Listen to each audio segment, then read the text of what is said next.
નવસારી.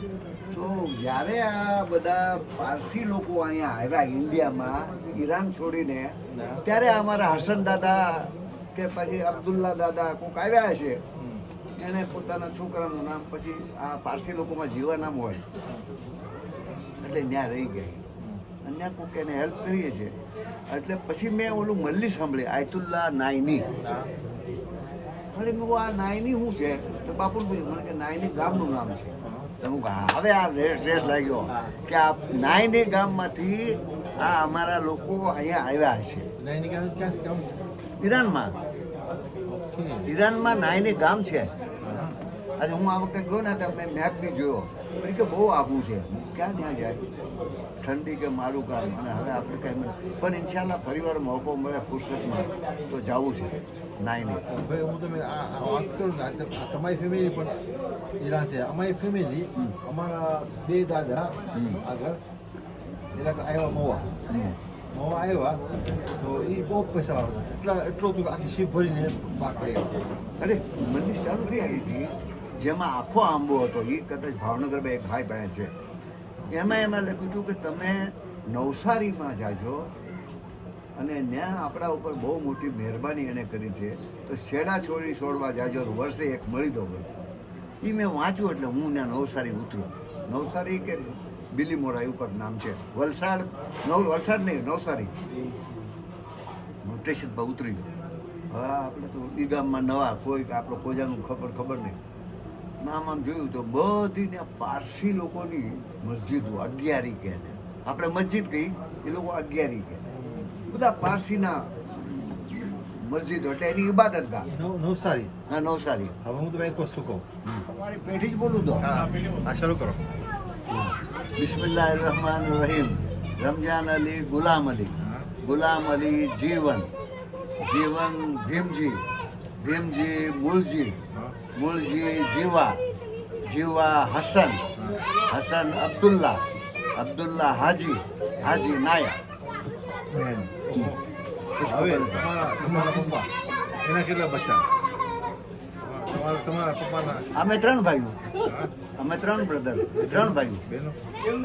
3 ભાઈઓ. સૌથી મોટા માસૂમ અલીભાઈ, બીજા નંબર ગુલામ અબ્બાસભાઈ પણ એને બાબુભાઈ કહે છે, અને ત્રીજા નંબરમાં હું રમજાન. 4 બહેનો, નૂરબાનુ બેન, ફિજા બેન, અમીના બેન અને જરીના બેન.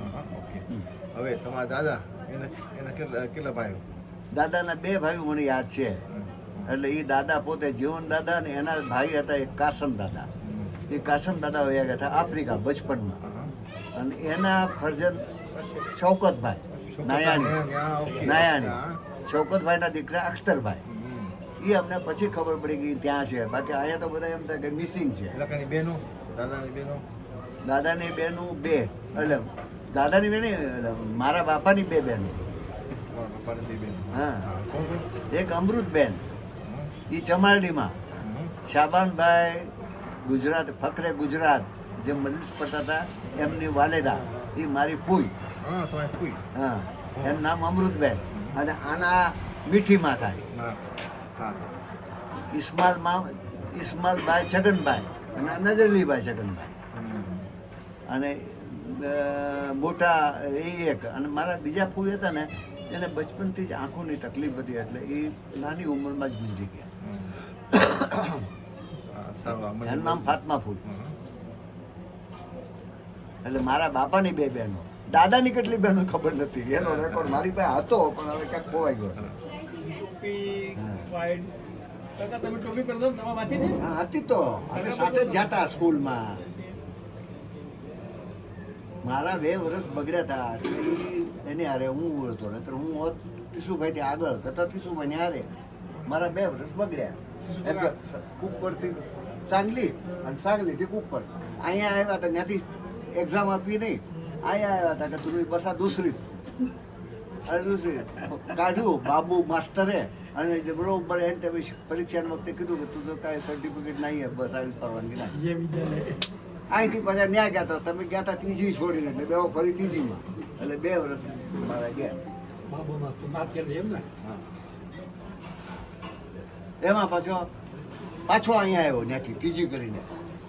હા, બધા ઉર્દુ સ્કૂલમાં એટલે ભાંગોળની સ્કૂલમાં ન જવાય ત્યાં બધા બ્રાહ્મણો હોય ક્યાં જાઓ ઉર્દુ સ્કૂલમાં સજ્જન માસ્ટર પહેલી પીડા તો બોલા હેડ માસ્ટર પેલો શું નામ એનું નામ ભૂલી ગયો હું બહુ મોટા હેડ માસ્ટર હતા ને બહુ મોટા પહેલી મેં આ ગાંડો છે કીધું પહેલી મેડમ ત્રીજી મેડમ હા પછી સજ્જન કે ક્યાં કરે કે મેં કીધું, હું ચોથીમાં એડમિશન લઉં છું અને ઉર્દુ હું શીખી જાય ના પાસ કરજો બહુ બહુ તો રિઝલ્ટમાં ન આવડ્યું તો ના પાસ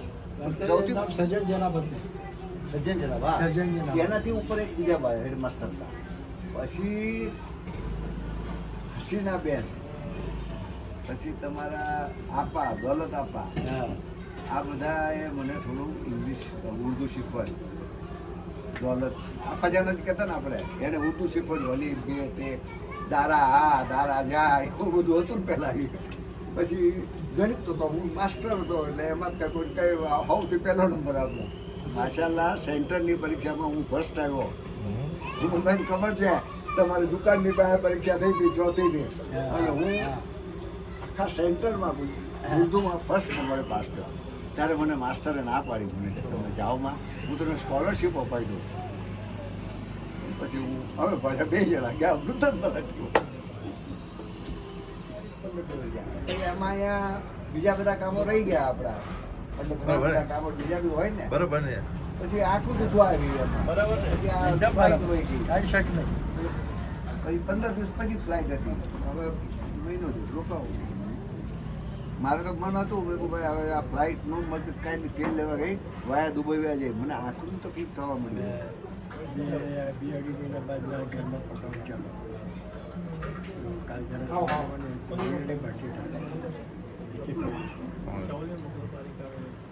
ભવિષ્યમાં નીકળ મરચું પડશે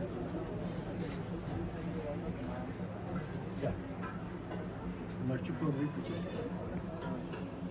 50,000 છે છૂટું